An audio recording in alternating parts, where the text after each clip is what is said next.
नमस्कार दोस्तों, मैं आपका साथी आलोक आपके समक्ष उपस्थित हूँ घटना सार पत्रिका की दूसरी यूनिट अंतर्राष्ट्रीय घटनाक्रम को लेके। पहली यूनिट हमने राष्ट्रीय घटनाक्रम की कंप्लीट कर ली है।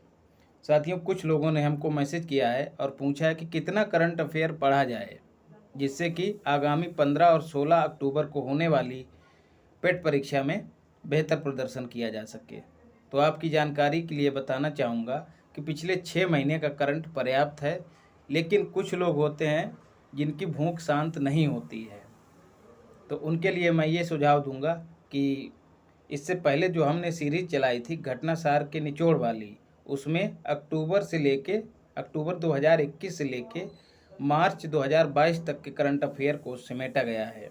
साथ ही इस दरमियान जो भी घटनाक्रम आर्थिक क्रियाओं से संबंधित है उसको घटना चक्र की जो दिग्गज पत्रिका है आर्थिकी, उसमें सबको सिमेटा गया है। तो जिन लोगों की भूख शांत नहीं होती है तो उनके लिए यही सुझाव है कि घटनासार का वो जितना भी कंटेंट है उस सबको तैयार करें, उसके बाद आर्थिकी को तैयार करें और फिर उसके बाद ये जो चलाई जा रही है सीरीज इसको तैयार करें। और एक बात हमेशा याद रखिए कि करंट अफेयर्स जो है वो कोई विषय नहीं है, इसको करंट अफेयर की तरह ही पढ़ा जाए तो बेहतर रहेगा। क्यों साथियों? क्योंकि साल भर तक ही ये वैलिड रहता है, उसके बाद बेकार। तो क्या है, सब्जेक्ट की तरह इसको टाइम नहीं देना है। जैसा कि आजकल यूट्यूब पर चिल्ल पों मची रहती है, एक एक घंटा 1.5 घंटे की क्लास रहती है, उन सब से इतर जो हम आपको उपलब्ध करवा रहे हैं, अपने अनुभव से बता रहे हैं, यही सामग्री पर्याप्त है। और मैं ऐसे वैसे दावा नहीं कर रहा हूं साथियों। जो लोग फॉलो कर रहे हैं लगातार, उन्होंने प्री भी निकाला है हमारे ही कंटेंट पे निर्भर रह के, और आगामी परीक्षाओं में भी हमको लगता है जहां तक संभावना है अच्छा प्रदर्शन करेंगे वो लोग। तो शुरू करते हैं।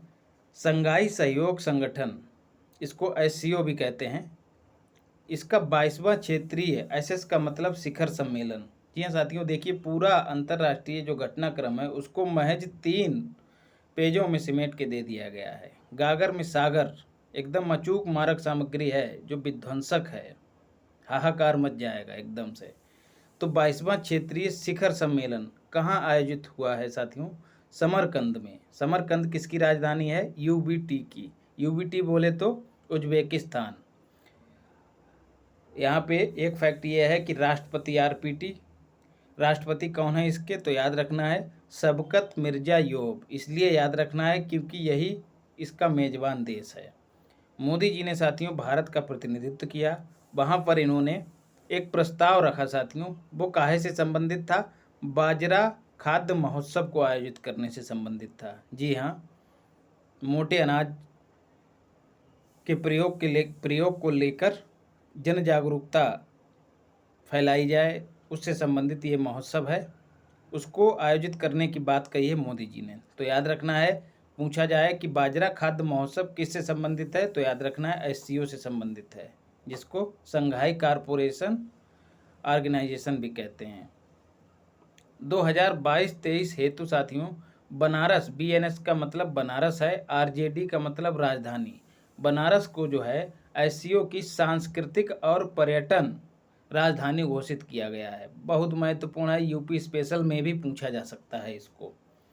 बात करें एससीओ के अगले सम्मेलन की, जो 2023 में आयोजित होगा, वो 23वां होगा। याद रखने का लॉजिक ये है मित्रों कि 2022 में 22वां हुआ समरकंद में, और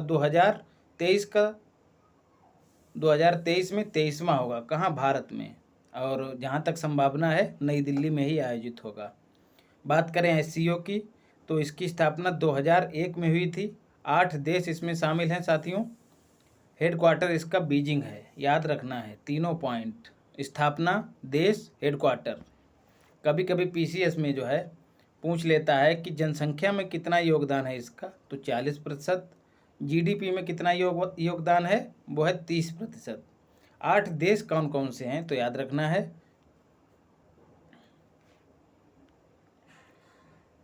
चाइना हो गया, दूसरा पाकिस्तान और तीसरा इंडिया, चौथा रूस हो गया है। बाकी 4 तान हैं, तान मतलब पाकिस्तान अफगानिस्तान को छोड़ दीजिए, जो तान जो है मध्य एशियाई देश इनको कहते हैं। कौन कौन है उसमें? एक तो तुर्कमेनिस्तान है साथियों, दूसरा ताजिकिस्तान है, यही इसमें शामिल नहीं है, बाकी सारे तान शामिल हैं। कौन कौन सा? तुर्कमेनिस्तान, उज्बेकिस्तान, कजाकिस्तान और किर्गिस्तान। शामिल कौन नहीं है? ताजिकिस्तान, याद रखना है। तो 4 तान हो गए, 5 में से 4 शामिल हैं, 1 शामिल नहीं है। तो 4 और 4 8 देश जो हैं इसके सदस्य हैं। मानव विकास सूचकांक साथियों बहुत ही महत्वपूर्ण है, जरूर पूछ लिया जाता है। कौन जारी करता है, ये भी पूछा जाता है। तो यूएनडीपी जारी करता है। यूएनडीपी क्या है मित्रों? यूएनडीपी यूनाइटेड नेशन की ही एक इकाई है, याद रखना है। इस सूचकांक में भारत का स्थान कौन सा है? तो 132वां स्थान है। कुल कितने देशों में? 191 देशों में। बात करें इसकी वैल्यू की, एचडीआई वैल्यू की, तो वो कितनी है? 0.63। पहले 0.64 थी, अब 0.63। पिछले वर्ष स्थान कौन सा था भारत का? 131वां था। तो स्वाभाविक सी बात है, जब इसका स्थान एक नीचे आया है तो इसकी एचडीआई वैल्यू भी कम होगी। तो 0.64 से घट के 0.63, कभी कभी वैल्यू भी पूछ देता है। प्रथम स्थान पे कौन रहा है? तो स्विट्जरलैंड रहा है, याद रखना है। और जो महत्वपूर्ण बात है साथियों, वो चाइना, भूटान, श्रीलंका, बांग्लादेश, बीडी का मतलब बांग्लादेश, ये जो है भारत से ऊपर हैं। चिंतित कर देने वाली बात है। 191वां देश अर्थात मानव विकास की प्रक्रिया में सबसे पिछड़ा जो देश है वो कौन सा है? दक्षिणी सूडान, जो कि अफ्रीका का देश है। इसकी राजधानी याद रखनी है जूबा। जूबा इसकी राजधानी है। प्रति व्यक्ति सकल राष्ट्रीय आय याद रख लीजिएगा कितनी है? 5.25 लाख रुपए एक व्यक्ति की। पूरा वैश्विक स्तर की बात हो रही है, भारत की बात नहीं हो रही, वैश्विक स्तर की बात हो रही है। परिकल्पना इसकी किसने दी थी मानव विकास सूचकांक की? तो महबूब उल हक, जो कि पाकिस्तान के हैं। पहली बार मानव विकास सूचकांक 1990 में जारी किया गया था। दुर्लभ गुलाबी हीरा कहाँ साथियों पाया गया है? अंगोला में। अंगोला भी अफ्रीकी देश है। वहाँ एक खदान है साथियों, उसका नाम है लूलो खदान। लूलू माल पे मत जाइएगा, जो कि लखनऊ में खोला गया है। लूलो खदान नाम है इसका, तो इसीलिए इसको लूलो रोज भी कहते हैं। लूलो खदान से मिला है, क्योंकि गुलाबी है तो रोज, तो लूलो रोज भी इसको कहते हैं। इतना याद रखिएगा कहाँ पाया गया है। अगला है एलिजाबेथ द्वितीय। क्रॉस का मतलब निपट गई हैं। एलिजाबेथ द्वितीय का निधन हो गया है साथियों। यूनाइटेड किंगडम की महारानी थी, राजधानी बोलने वाला था। यूनाइटेड किंगडम की महारानी थी साथियों। इनका निधन हो गया है। कब हुआ है? 8 सितंबर को हुआ है। किसने घोषणा की? बकिंघम पैलेस ने घोषणा की साथियों। बकिंघम पैलेस क्या होता है? जहाँ पर ब्रिटेन का महाराजा या महारानी निवास करती है। 96 साल की थी साथियों। 70 वर्ष तक इन्होंने ब्रिटेन पर शासन किया। और साथियों चार्ल्स तृतीय जो हैं नए राजा के तौर पे अब अपना पद ग्रहण करेंगे, याद रखना है। फिर है राष्ट्रमंडल शिखर बैठक। ये साथियों 26वें क्रम की है, ये भी याद रखना है। कहाँ आयोजित की जा रही है? किगाली। किगाली आपने एक समझौता भी सुना होगा मित्रों। कहाँ है किगाली? किगाली जो है रवांडा की राजधानी है। रवांडा कहाँ स्थित है? रवांडा अफ्रीका में स्थित है। तो याद रखना किगाली एक समझौता भी हुआ था। कहाँ से संबंधित है? CFC से संबंधित है समझौता किगाली। और ये समझौता CFC बोले तो क्लोरोफ्लोरोकार्बन, जो कि ओजोन के क्षरण में महत्वपूर्ण भूमिका निभाती हैं। कार्बन डाइऑक्साइड से भी ज़्यादा तेज़ी से ये उसको प्रभावित करती हैं, ओजोन परत को। तो कहीं ना कहीं ये ओजोन से संबंधित है CFC या फिर किगाली समझौता। तो किगाली में 26वें राष्ट्रमंडल शिखर सम्मेलन की बैठक की गई है। कब की गई है ये नहीं याद रखना है, 2022 में की गई है। प्रतिनिधि साथियों, भारत की ओर से कौन शामिल हुआ, तो एस जयशंकर प्रसाद जी हुए हैं, जो कि विदेश मंत्री हैं हमारे। लिविंग लैंड्स चार्टर की घोषणा की गई है। लिविंग लैंड्स, जैसा कि नाम से जाहिर है, लिविंग लैंड्स मतलब रहने योग्य भूमि, और चार्टर मतलब नियमों का एक संग्रह, मतलब ऐसे नियमों का संग्रह तैयार किया गया है, घोषणा की गई है, जिससे प्रकृति को नुकसान पहुंचाए बिना, पर्यावरण को नुकसान पहुंचाए बिना व्यक्ति जो है अपना जीवन गुजार सके। ऐसे नियमों की स्थापना की घोषणा की गई है, जिन पर चल के व्यक्ति पर्यावरण को नुकसान पहुंचाए बिना अपना जीवन जी सके। 27वां साथियों कहाँ आयोजित होगा? 27वीं बैठक का आयोजन कहाँ होगा, तो याद रखना है सामोआ। ये एक द्वीपीय देश है मित्रों। कहाँ स्थित है? प्रशांत महासागर में स्थित है। चोगम साथियों, चोगम किसको कह दिया जाता है? राष्ट्रमंडल शिखर बैठक को चोगम भी कह दिया जाता है। तो अगर चोगम करके पूछ लिया जाए परीक्षा में, तो भैया कन्फ्यूजियाना कतई नहीं है, कर देना है, क्योंकि इसका मतलब है Commonwealth heads of government meeting. बात करें कॉमनवेल्थ की साथियों, तो इसकी स्थापना 1949 में हुई थी। ये एक ऐसा संगठन है जिसमें ब्रिटेन के जो भी उपनिवेश थे पहले, आज़ादी से पहले जो भी उपनिवेश थे, आज़ाद होने के बाद इसके सदस्य हैं, लेकिन याद रखना है वो स्वैच्छिक हैं, चाहे तो बाहर हो सकते हैं, चाहे तो उसमें शामिल रह सकते हैं। तो भारत इसका सदस्य है कॉमनवेल्थ का, तो जवाब है हाँ। वर्तमान में कितने देश हैं? 54 देश हैं, याद रखना है।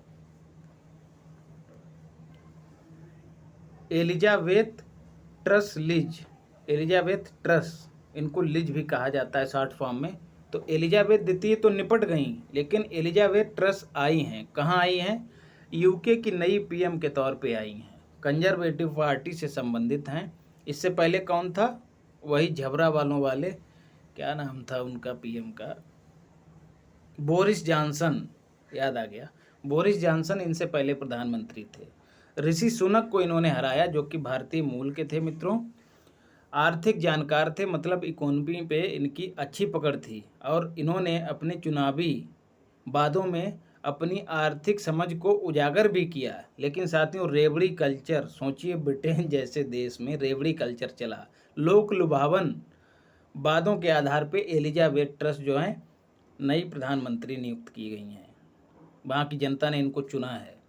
साथियों, तीसरी महिला पीएम है यूके की, और पहली महिला कौन थी साथियों, ये याद रखना है, मार्गरेट थैचर।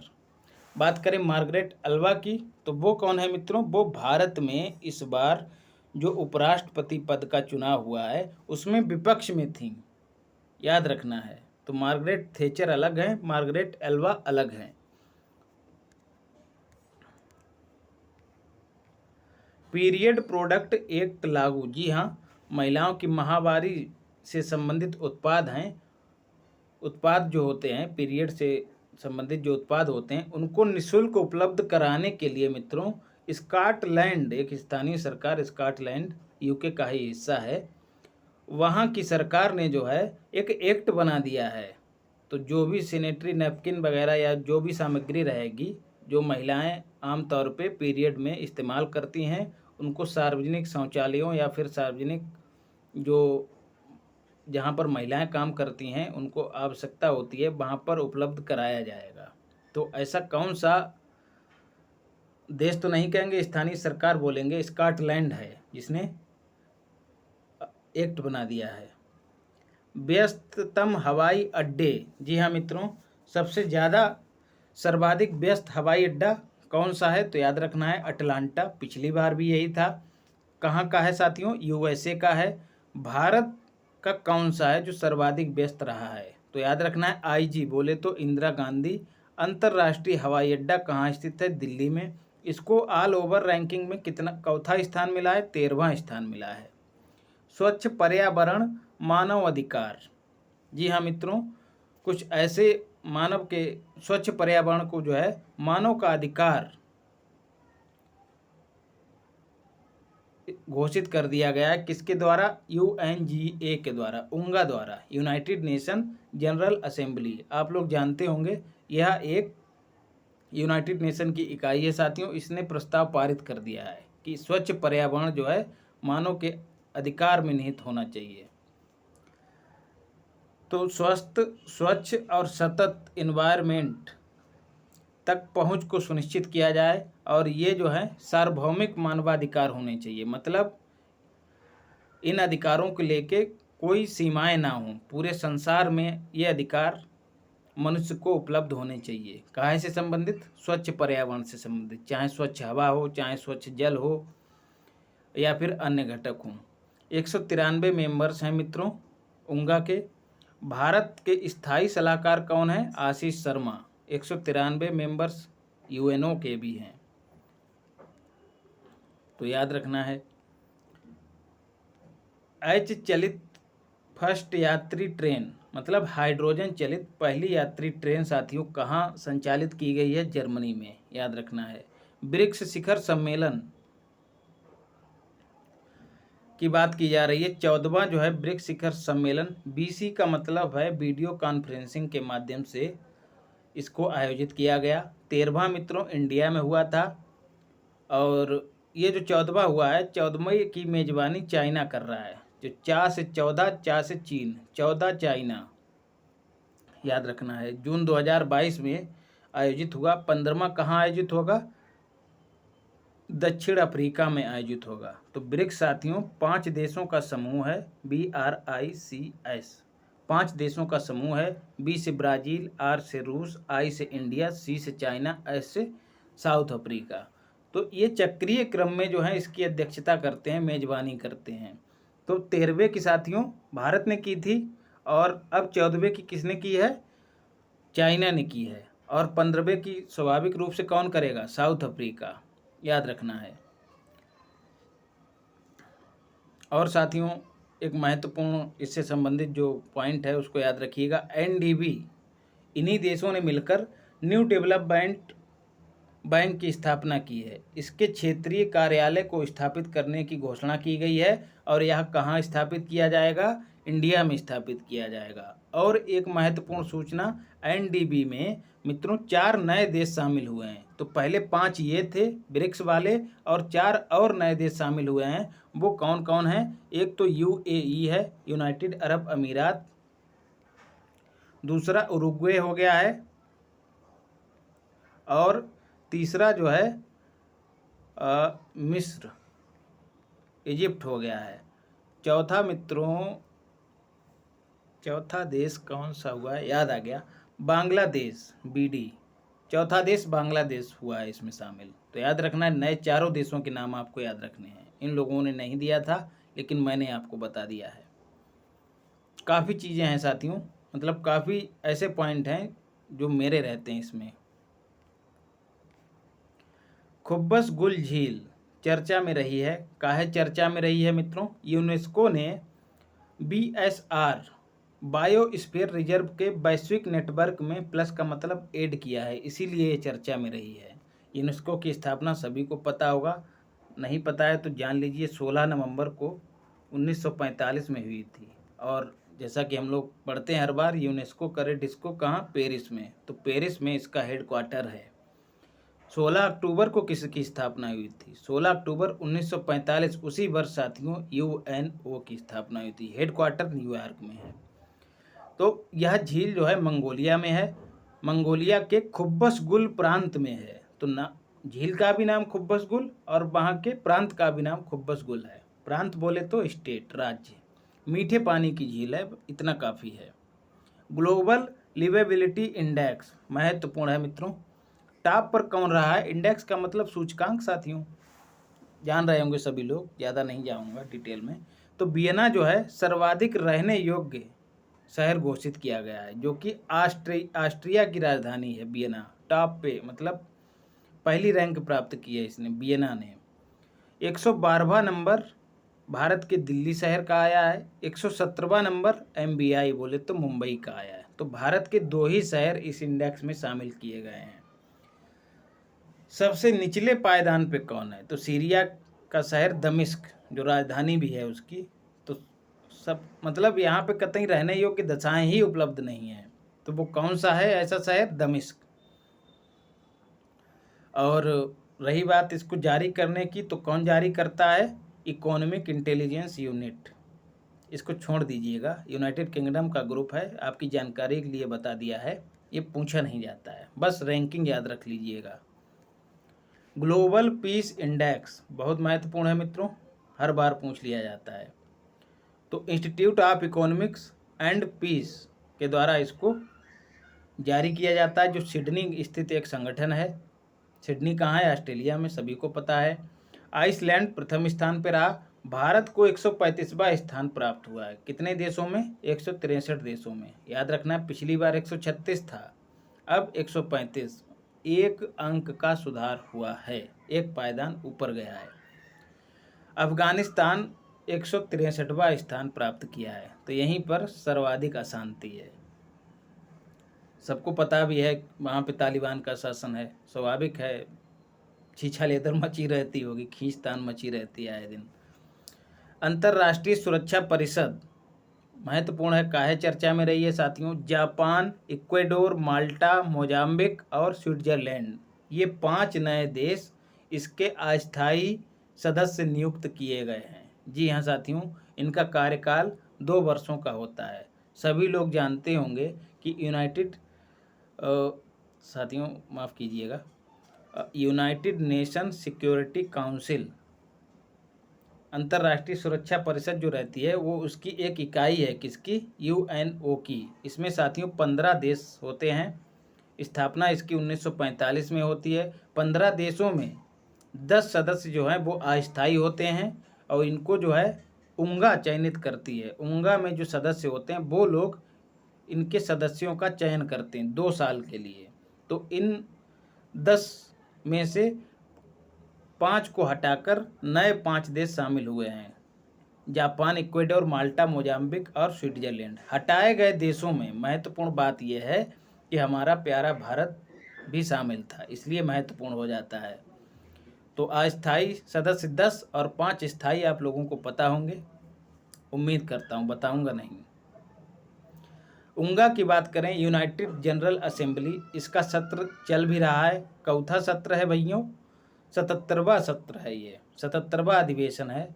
बात करें इसकी अध्यक्षता कौन कर रहा है, तो कसावा कोरोसी इसकी अध्यक्षता कर रहे हैं, जो कि हंगरी के हैं। 76वां किसकी अध्यक्षता में था, तो अब्दुल्ला शाहिद, जो कि मालदीव के थे। तो ये 77वां वाला भैया रट लो कतई, कसावा कोरोसी। उंगा की बात करें, यूनाइटेड नेशन जनरल असेंबली, ये भी उस यूएनओ की इकाई है, और 193 सदस्य ही इसमें होते हैं, याद रखना है। और सिक्योरिटी काउंसिल की बात करें तो 15 सदस्य होते हैं, याद रखना है। और काम इसका क्या है? अंतर्राष्ट्रीय स्तर पर शांति और सुरक्षा स्थापित करना। किसका? सिक्योरिटी काउंसिल का, ये भी याद रखना है। पर्यावरण निष्पादन सूचकांक 2022, मतलब पर्यावरण से संबंधित जो भी गतिविधियां हैं, कौन सा देश अच्छे तरीके से उनका क्रियान्वयन कर रहा है, निष्पादन कर रहा है, तो उसी को आधार बना के सूचकांक विकसित किया गया है। महत्वपूर्ण है साथियों। जारी कौन करता है, पूछा जाएगा। वर्ल्ड इकोनॉमिक फोरम, विश्व आर्थिक मंच इसको जारी करता है। साथियों पहला स्थान जो है 180 देशों में पहला स्थान डीएमके बोले तो डेनमार्क को प्राप्त हुआ है। इंडिया कहाँ है भैया? कतई नीचे पहुँचा है जाके, 180वां स्थान इंडिया को प्राप्त हुआ है, चिंताजनक है। काहे? बिकॉज काहे भैया सबसे नीचे है, तो ग्लोबल ग्रीन हाउस गैसेस का उत्सर्जन ज़्यादा हुआ है, पड़ोसी हमसे बेहतर स्थिति में है। तो ग्रीन हाउस गैसेस का उत्सर्जन ज़्यादा हुआ है, तो मतलब विकास की प्रक्रिया तेज हुई है कहीं ना कहीं, तभी ग्रीन हाउस गैसों का उत्सर्जन ज़्यादा हुआ है। खैर वो दूसरा विषय है। टेक्निकल सिटीज में साथियों किसे शामिल किया गया है, मतलब कौन से देश टॉप पर रहे हैं, तो बीजिंग चाइना का है, वो प्रथम स्थान पर रहा है। दूसरा बेंगलुरु रहा है, कर्नाटक की राजधानी, इतना याद रखना है। हेनले पासपोर्ट इंडेक्स साथियों, ये प्रति 3 माह पर जारी किया जाता है, और कौन से पासपोर्ट में कितना दम है वो जो है उसको आधार बना के ये इंडेक्स जारी किया जाता है। तो जापान प्रथम स्थान पर रहा है इस मामले में, अर्थात जापान जो है उसको वीज़ा लेने की ज़रूरत नहीं है अन्य देशों में घूमने के लिए। तो भारत का स्थान 85-86 रहता है, तो इस बार 87 रहा है। किन के साथ ये साझा हो रहा है, मतलब और कौन कौन से देश हैं जिनको 87वां स्थान प्राप्त हुआ है? मारिटानिया, ताजिकिस्तान को प्राप्त हुआ है। तो प्रथम स्थान पे जापान रहा है, तो लगभग 193 देशों में इसको वीज़ा मुक्त यात्रा करने का अधिकार है। इसको मतलब इसके देश के नागरिकों को। नेपाल यात्रा, साथियों मोदी जी की नेपाल यात्रा, इस बार पीसीएस में सवाल भी पूछा गया था भारत नेपाल संबंध पे। लोगों ने सोचा नहीं था कि यहाँ से पूछ लिया जाएगा सवाल, लेकिन उसका आधार यही था क्योंकि हमारे प्रधानमंत्री जी यात्रा करने गए थे। तो इस तरह से करंट से डायरेक्ट और इनडायरेक्ट सवाल पूछ लिया जाता है। बुद्ध पूर्णिमा के दिन साथियों गए थे। कब मनाई गई बुद्ध पूर्णिमा? 16 मई 2022 को। याद रख लेना है। नेपाल और बुद्ध का क्या संबंध है मित्रों? क्योंकि लुम्बिनी में, नेपाल के लुम्बिनी में गौतम बुद्ध का जन्म हुआ था, हम लोग पढ़ते हैं। शेर बहादुर जो हैं वो वहाँ के प्रधानमंत्री हैं और राष्ट्रपति, सभी को पता होगा। भारत जो है वहाँ पर भारत अंतर्राष्ट्रीय बौद्ध सांस्कृतिक विरासत केंद्र की स्थापना में महत्वपूर्ण भूमिका निभाएगा, निवेश करेगा। तो वहाँ पर बौद्ध सांस्कृतिक विरासत केंद्र स्थापित किया जाएगा। कहाँ पर? जहाँ पर बुद्ध पैदा हुए थे, लुम्बिनी में। याद रखना है, इसलिए ये महत्वपूर्ण हो जाता है। I2U2SS का मतलब शिखर सम्मेलन, पहला साथियों इसका शिखर सम्मेलन है। बात करें I2U2 की तो पूछा जा सकता है I2U2 है क्या? यह एक संगठन है मित्रों, अभी आगे हम चर्चा करेंगे। इसमें 4 देश शामिल हैं। I2 का मतलब 2 I हैं और 2 U हैं। इंडिया, इजराइल 2 I हो गए, USA और UAE, यूनाइटेड अरब अमीरात माफ़ कीजिएगा। BC मतलब वीडियो कॉन्फ्रेंसिंग से इस सम्मेलन को संपन्न किया गया। जुलाई 2022 में आयोजित हुआ। ये खाली जानकारी के लिए इसको छोड़ देना है, जानकारी के लिए जाने रहिए कि जुलाई में आयोजन हुआ, इसका रटना नहीं है इसको। बाइडन जान रहे होंगे सभी लोग, मोदी और बीजे अल नाहयान जो कि साथियों UAE के प्रमुख हैं। और तीसरा है, चौथा साथियों येर लापिल जो हैं इजराइल के प्रधानमंत्री हैं। याद रखना है। 6 ऐसे क्षेत्र हैं साथियों जहां पर ये चारों देश जो हैं मिलकर सहयोग करेंगे। कौन कौन से ऐसे क्षेत्र हैं? जल, ऊर्जा, परिवहन 3, स्वास्थ्य, अंतरिक्ष और खाद्य सुरक्षा। 6 ऐसे क्षेत्र हैं जहां पर मिलकर सहयोग करेंगे। भारत में साथियों फूड पार्क की स्थापना की जाएगी। किसके द्वारा निवेश किया जाएगा इनकी स्थापनाओं में? UAE के द्वारा। टेक्नोलॉजी को विकसित करने में कौन सहयोग करेगा? USA और इजराइल। ठीक है। गुजरात में बैटरी स्टोरेज सिस्टम स्थापित किया जाएगा, ये भी याद रखना है। तो ये महत्वपूर्ण कदम है जो इसमें उठाए जाने की बात की गई है शिखर सम्मेलन में। मोदी जी की साथियों जर्मनी, डेनमार्क और फ्रांस की यात्रा संपन्न हुई है साथियों इसी वर्ष। तो जर्मनी की पहले बात कर लें, चांसलर कौन है? ओलाफ सोल्ज हैं। पहले एंजेला मर्केल थी, अब ओलाफ सोल्ज हो गए हैं। सतत विकास हेतु और जलवायु परिवर्तन के खिलाफ नीतियां बनाने हेतु या कार्यक्रम तैयार करने हेतु जर्मनी ने 10 अरब यूरो जो धनराशि है उसके रूप में अग्रिम सहायता देने की बात कही है। ये महत्वपूर्ण बिंदु है जो इस यात्रा के दौरान निकल के सामने आया है। दूसरा है डेनमार्क, राजधानी कोपेनहेगन है साथियों इसकी। प्रधानमंत्री कौन है? फ्रेडरिक्सन। जी हाँ साथियों, प्रधानमंत्री और हमारे प्रधानमंत्री, जब 2 लोगों के बीच वार्ता हो तो उसको द्विपक्षीय वार्ता कहते हैं। कई और क्षेत्रों में भी साथियों वार्ता हुई है द्विपक्षीय, लेकिन उन सब पे हमको नहीं जाना है। जो परीक्षा की दृष्टि से महत्वपूर्ण है उसको पढ़ लेना है। अगर पत्रिका उठाएंगे तो कन्फ्यूजिया आ जाएंगे, बहुत लंबा लेख लिखा गया है, लेकिन उसमें से जो निकाला है निचोड़ के वो यही है। फ्रेडरिक्सन और मोदी जी के बीच वार्ता हुई।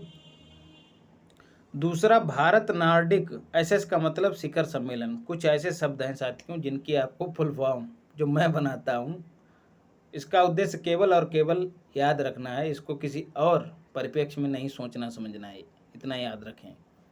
फिर पता लगा मेरी टांग खींचे आप लोग, क्या पता नहीं क्या क्या पढ़ाते हैं बताते हैं। तो दूसरा, भारत नार्डिक शिखर सम्मेलन साथियों कोपेनहेगन में आयोजित हुआ है। तो भारत के साथ साथ नार्डिक देशों के बीच यह सम्मेलन आयोजित होता है। पहला 2018 में आयोजित हुआ था, याद रखना है, यहाँ पे मैं मेंशन करना भूल गया। तो नार्डिक देशों में कौन कौन है पूछ लिया जाता है। नॉर्वे, स्वीडन, डेनमार्क और एफएल का मतलब फिनलैंड, और पांचवा हो गया आइसलैंड। तो ये 5 देश जो हैं भारत वो नार्डिक देश हैं साथियों। भारत और नार्डिक सम्मेलन जो है शिखर सम्मेलन कोपेनहेगन में इस बार आयोजित हुआ है। फ्रांस में साथियों इमैनुअल मैक्रों जो है राष्ट्रपति हैं फ्रांस के, उनके बीच और हमारे मोदी जी के बीच वार्ता हुई है। कुछ विशेष कदम नहीं उठाए गए हैं इस वार्ता में, याद रखना है। विश्व प्रेस स्वतंत्रता सूचकांक ग्लोबल प्रेस फ्रीडम इंडेक्स 2022 बहुत महत्वपूर्ण है। कौन जारी करता है? रिपोर्टर्स विदाउट बॉर्डर्स, यह एक संगठन है मित्रों, फ्रांस का है, याद रखना है। इस सूचकांक में नॉर्वे प्रथम स्थान पे है और हमारे भारत को 180 में 150वां स्थान प्राप्त हुआ है, याद रखना है। नॉर्थ कोरिया को एकदम निचला स्थान प्राप्त हुआ है, मतलब यहाँ पर प्रेस को कतई आज़ादी नहीं है, जैसे ही कोई आवाज़ उठाता है उसको तुरंत दबा दिया जाता है। पत्रकारों के साथ हिंसक घटनाएं हो रही हैं, कतई सुरक्षा नहीं है उनको, हालांकि भारत में भी स्थिति चिंताजनक है। वर्ल्ड मिलिट्री एक्सपेंडिचर रिपोर्ट 2021 साथियों, इसको कौन जारी करता है? सिप्री जारी करता है, एक संगठन है स्टॉकहोम में, याद रखना है। इसको हम पिछली बार भी पढ़ चुके हैं और इसको नहीं याद रखना है कब जारी की गई है, इतना याद रखिए 2022 में जारी की गई है, 21 की रिपोर्ट है। सैन्य खर्च की बात की गई, इस क्रम को याद रख लीजिएगा। यूएसए सर्वाधिक सैन्य खर्च करता है, दूसरे स्थान पर चाइना है, तीसरे पर हमारा प्यारा भारत महान है। इंडिया ने साथियों कितना खर्च किया है इस वर्ष में 2021 में सैन्य क्षेत्र में? तो याद रखना 76.6 बिलियन डॉलर। 2020 की तुलना में 1% की वृद्धि हुई है सैन्य खर्च पर भारत में। 2021 में यदि वैश्विक सैन्य खर्च की बात करें, मतलब पूरे विश्व में जितने देश हैं सबने अपने सैन्य खर्च पर कुल जीडीपी का, वैश्विक जीडीपी का कितना खर्च किया है? तो 2.2%, याद रखना है।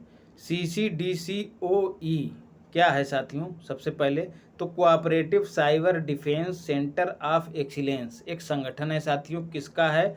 नाटो का है, नॉर्थ अटलांटिक ट्रीटी ऑर्गेनाइजेशन। 29 सदस्य हैं साथियों इसके, याद रखना है।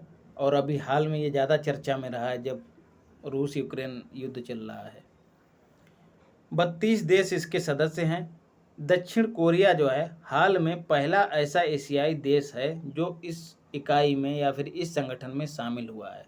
तो अब क्या होगा, क्या उद्देश्य है इसका इसमें शामिल होने का साथियों? क्योंकि ये नाटो का संगठन है साथियों CCDCOE, तो स्वाभाविक सी बात है वहाँ 29 देश जो हैं पहले से इस क्षेत्र में काम कर रहे हैं। साइबर जो घटनाएं हो रही हैं, जो साइबर क्राइम हो रहे हैं, उन पर पहले से काम कर रहे हैं। तो दक्षिण कोरिया भी अगर शामिल हो जा रहा है तो अब इसको जो है मिलकर काम करने में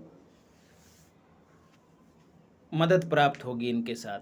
मतलब ये जो है कि तकनीकी हस्तांतरण भी करेंगे कुछ ना कुछ दक्षिण कोरिया को। तो भारत को भी हो जाना चाहिए जहाँ तक मैं समझता हूँ, क्योंकि यहाँ पर भी साइबर घटनाएं बहुत हो रही हैं। 2008 में इसकी स्थापना हुई थी, कब? रूस को जवाब देने के लिए। रूस ने साइबर हमला किया था 2008 में, तो उसी जवाब के तहत इसकी स्थापना हुई थी। तो आज अंतर्राष्ट्रीय घटनाक्रम पूरा कंप्लीट हुआ। अगली क्लास जो होगी वो आर्थिक घटनाक्रम से होगी। तो जो लोग अगर पीछे का भी आर्थिक घटनाक्रम देखना चाहते हैं तो उनके लिए आर्थिकी का निचोड़ उपलब्ध कराया जा रहा है, जो डिस्क्रिप्शन बॉक्स में मिलेगा, वहाँ से जाके कर लीजिए। और साथ में मैं आर्थिक घटनाक्रम भी पढ़ाऊँगा। आर्थिकी में आपको यूपी का भी बजट मिल जाएगा, साथ ही जो भारत का बजट रहा है 2022-23 के लिए वो भी मिल जाएगा। मतलब संपूर्ण घटनाक्रम जो है आपको मिल जाएगा, और जो अभी हाल के 6 महीनों में घटनाएं हुई हैं उन सबको मैं इसमें समेट दूंगा। तो ख्याल रखिए अपना और अपनों का। मिलते हैं अगली क्लास में। धन्यवाद।